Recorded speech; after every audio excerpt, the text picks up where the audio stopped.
So I'm Scott Collier. I'm here to talk about Slow Money. I'm a volunteer organizer with Slow Money. And I guess the most common thing we get as kind of active participants is, what is Slow Money? Unlike the others that will talk on this panel, Slow Money is not an organization that has paid staff people to run a specific kind of activity. We're primarily volunteers. So I would categorize Slow Money as three things. First of all, it's a book. And has anybody read the book? Okay, so you might just look up Slow Money as a book. And the tagline on the book, it's actually, the full title is Inquiries into the Nature of Slow Money. And it's a play on Adam Smith's book, Inquiry into the Nature of the Wealth of Nations. So it's written by a very interesting guy named Woody Tosh, who has a background primarily in investing, but investing from the standpoint of charitable foundations and organizations that are supposed to be all about having a positive social impact in some area. And so Woody was kind of an early pioneer in what do foundations do with their investment money. You know, we all think of foundations as making grants and putting money out there into the community, but many of them have large endowments. And those endowments are constantly investing to produce a rate of return, so they'll have capital to then put out in their grant programs. Well, if you think about just the magnitude of what they're doing, each year a foundation is putting out, say, 5%. That's kind of a statutory requirement to keep their tax status. They're putting out 5% of their big, what they call their corpus, their pile of money. They have to put out 5% a year to keep their nonprofit status. Well, what's going on with the other 95%? And so that's part of the major conversation in the book, Slow Money, is often they are investing in what could be categorized as things that run counter to their mission as a foundation. And so that's got a lot of people thinking about, well, wait a minute, that's a whole lot more money than what they put out the door, 95%, 5%. If they actually do a little bit of damage, but with 95% of their money, and then they run out with 5% of their money and do good stuff, does it even balance out? So it's part of a conversation of, and let Woody to talk about in his book, what is our money, and it really is our money, what is our money doing out there? And is it working counter to things that we believe in? Do we even understand what it's doing? And so the tagline on the book is, investing as if food, farms, and fertility matter. Food, so that's part of farming, but it's also part of a larger value chain. You know, food doesn't always just come right out of the ground. There's got to be some steps in between, whether it's some kind of processing steps, whether it's distribution. Farms in general, so the philosophies around Slow Money encompass more than just food. It's agriculture in general. So if you think food, fiber, and forestry, there's a lot more that touches the soil, and as if fertility mattered. And that's really a foundational principle around Slow Money, is soil fertility. So much of what we have in terms of building materials or the fibers that our clothing is made from, as well as our food, all has its origins in the soil. What have we done historically to soil fertility, and what are we doing to sort of recover it or maintain it? So in Slow Money gatherings, you hear a lot of discussion about sustainability. What's the sustainability aspects of farming and agricultural production? And then you'll even hear some talking about regenerative or generative philosophies. We could have a little discussion on that. But it all has to do with soil fertility, which is where all of these agricultural products that we enjoy come from. So that's the book piece. The movement piece is related to all those philosophies. So that's kind of the second of the three things that I would say Slow Money is. Slow Money is a movement. Primarily volunteers like myself who see alignment in what Slow Money is about with maybe our professional background. So my background is 20 plus years of venture capital and private equity. As Paul very nicely characterized that is a money management business. So I have been in the business of managing investors' money to achieve some specific investment outcome for those investors. And so I like to tell people, venture capitalists are not investors, they're money managers. Their actual source of money is the investment. And so they're making investment decisions based on primarily three things: the risk, the financial return, and the liquidity profile of what generates that risk and return. Well, the slow money movement is around, what if we throw a fourth leg on that stool? What's the social impact of our investing decision? So now, in addition to return and liquidity and risk, we have to think about, what's that money doing while it's in place? Money is a vote in our society in favor of something. Yes, I'm voting to put my money here and not here. So I've opted out of something in order to put it into something. What is that supporting? And so that's what the movement is about. You can go to slowmoney.org. That's the national chapter. It is a 501c3. That's the only paid staff in the whole country you can find, and it's a couple of part-timers. So as an actual organization that's relatively small, there are now 14 chapters. So I'm active within the Northern California chapter, which covers a big region. I just recently, a year ago, moved here from Texas. I worked with a few other volunteers to get Slow Money Austin going. So you can go to Slow Money Austin and you'll see a website there. So we're all, as volunteers, kind of putting together our own websites. I think that is slowmoney.org. So this is the national website. Can I go to the other one? Yeah, if you could go to Slow Money NorCal, strung together, slowmoneynorcal.org. That'll bring up the Northern California one. And then we have even, there you go. Yep. So that's the Northern California chapter's website. And then we've even started with a North Bay group. So because I live in the North Bay, and a number of us are in the North Bay, there's also a South Bay group. There's now a Santa Cruz group forming up. We're trying to get regional groups that all are part of this Slow Money Northern California chapter that will maybe concentrate more conversations. And I see some familiar faces. I think a couple of you folks have attended some Slow Money gatherings. And that's really what they are. They're very loose. The organization is very poor because it's all volunteer. The messaging can be confusing because we're trying to have a lot of discussion about a variety of things. But it's primarily about entrepreneurial support. That's what I would kind of categorize this movement about. It's about finding ways to support entrepreneurs. So what does that mean? So that's really the third thing I'll talk about as to what is Slow Money. It's an investment philosophy and network. So it's this idea of investing as if food, farms, and fertility matter.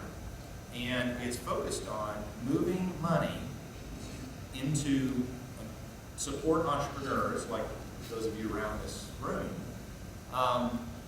that are focused on the sustainable agriculture piece of the conversation. So it's really not about finding ways to move more money into what's now called conventional agriculture, although as I was reminded at an event last night, conventional agriculture for 15,000 years plus was organic.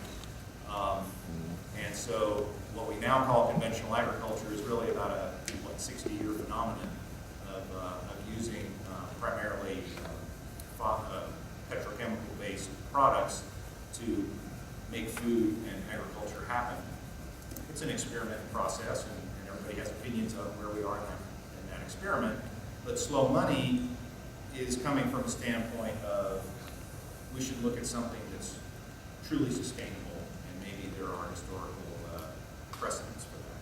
So that philosophy plays into how Slow Money chapters and participants support entrepreneurs. And it's really through investment, and we think of three different groups of, quote, investors. The first is customers. So a lot of the Slow Money activities and conversation is around how do we make sure that the consumers, which all of us are, we're all consuming participants in agriculture, how do we make sure those folks are seeing the choices to choose sustainable agricultural products rather than products that are maybe not good for soil fertility or good for human health? And so consumers can all play a part. And so when you think, well, consumers, that's not really investing. But think about a CSA. I would call CSA both consumption, but also investing.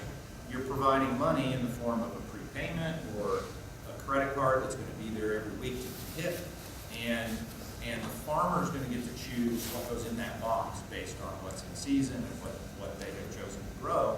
And so it's really a way for the consumer to say, I'm investing in the farm and the farmer. I'm going to back the decisions that food producer is making with my money and let them dictate the timing and what's in the box. So we like to point to examples like that. There are other efforts going up. There's a group here locally, we're in the Bay Area, starting something called Credibles, which is edible credits.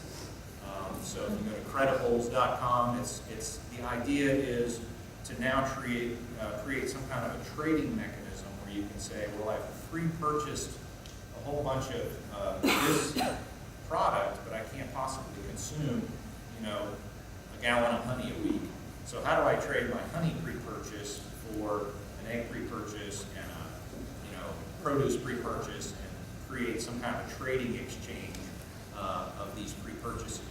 Again, the idea being that pre-purchase is a consumer purchase, but it's a way to invest. It's a way to get the cash, going to Paul's point about cash flow, get that cash in advance of when that agricultural product is ready. Another one here locally that a few of us participated in with Terra Firma Farms is what they call cow shares. So they said, hey, if you want to give us $1,000, we'll take your $1,000 and a year from now we'll give it back to you. Because in that year, we can mature some animals for slaughter and get you the meat. And what we'll do is we'll give you your $1,000 back, and then we'll put another $100 on purchasing credit at our farm store. So it's a way for them to have use of that $1,000. As an investor, I think, I'm getting a kind of a 10% return. That's a whole lot better than my money sitting in the bank. I know I'm going to be buying meat. I already buy it from Terra Firma and other local farms. So there you go. It's a win-win. It's an investment, but it's made in the form of a purchase. So customers are one way that Slow Money is trying to educate and inform and build little structures for consumers to be investors. The second is partnering.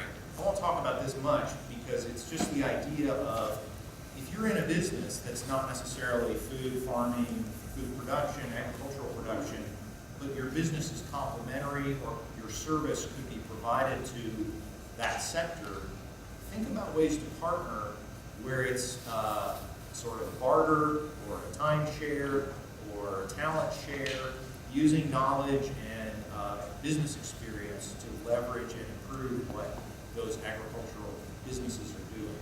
And trade it for food. Look, we're all consumers of food and agricultural products. So find creative ways to partner. Again, if you're not a big money investor, Slow Money is trying to engage everyone and trying to have an answer for everyone, not just the high net worth investors that are qualified to be investors. So the partnering is kind of the second way to engage in the investment piece of it. And then the third way is just outright investment. And as Paul talked about with the angel investors or institutional capital that's managed by somebody that does that for a living, there are those solutions. So for example, in San Francisco, there's a group called Farmland LP. And Farmland LP is a private equity fund. And they buy farmland. Well, you think, well, how's that applicable to people in this room? They're off doing their thing. But they buy that land in partnership with farmers. So Farmland LP will own the land. They'll buy it, and their target is to buy conventional farmland. And then what they do is they only will buy farmland that they can convert to organic, sustainably farmed farmland. So they use rotational grazing methods, and they partner with farmers to build up the value of that land. So think about it. It's a smart investment strategy, right? They're buying something that has a known value as a commodity crop kind of piece of land. They're converting it to something that arguably should have higher value because now it's organic and proven as a sustainable piece of land. So if they can prove that thesis out over a 5 or 10 year period, by going through the organic conversion process and then farming on it using, rotational grazing and animals and produce and other crops, whatever's right for that region, they can add value to their investment portfolio.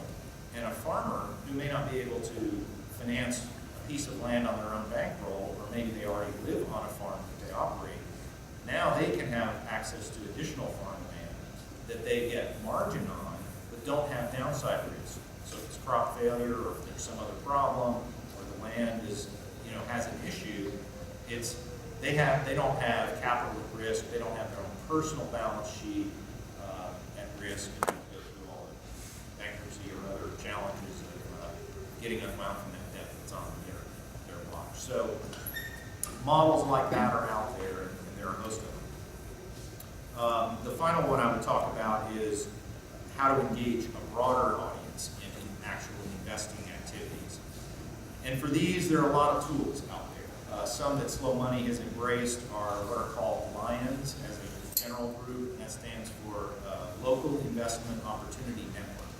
So it's really a way for friends and family, let's say, to get together with local agricultural businesses and producers and network such that they get to know each other.